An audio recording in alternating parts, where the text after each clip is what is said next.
On October 23, 2024, the Los Angeles Clippers hosted the Phoenix Suns in their brand new home, the Intuit Dome. The Clippers won the first opening tip, and in the first possession, Norman Powell came off a screen and nailed a 2-dribble pull-up for the first attempt and bucket in the history of the arena. The Clippers would go on to lose this game in overtime, and while losing isn't the way you want to open a stadium's lifetime, they started it off right, and they fought till the very end. In contrast to this, there's a stadium's opening day that went so poorly, it could have only started with one team.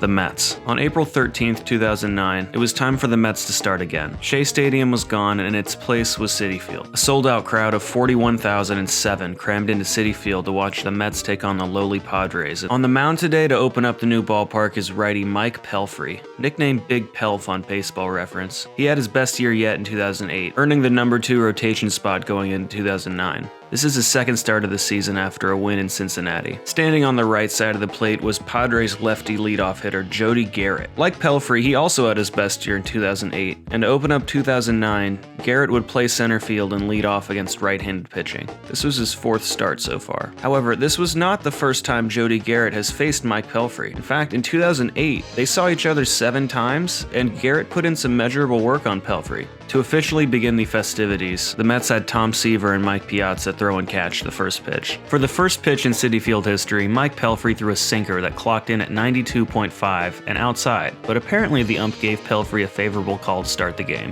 0-1. Pelfrey got the ball back and reloaded, and he tossed a split finger that PitchFX tells us was in the zone, but the humanity of the game ruled against it and it was called a ball, 1-1. PitchFX might have also been wrong. The third pitch of the at-bat doesn't have any readings at all from the trackers, no speed, no pitch type, no location. But we do have video. Join me in this piece of history. There was a question going into that first pitch as Garrett rips it down the right field line toward the corner, and it's out of here! Jody Garrett hit a home run in the first at-bat of a team's brand new ballpark, something that has never been done in Major League history. The Mets would go on to lose this game 6-5, with the winning run crossing the plate due to a balk in the 6th inning. This was a failure on all fronts for the Mets, in both the start and the finish. I guess the 2 silver linings for Mets fans is that David Wright got the first Mets hit and Mets home run in Citi Field history, but it kind of got overshadowed by everything else. I haven't seen a worse opening day than this. If there are, please let me know, because I don't know how it could get worse than this. Unless it just doesn't open. I don't know.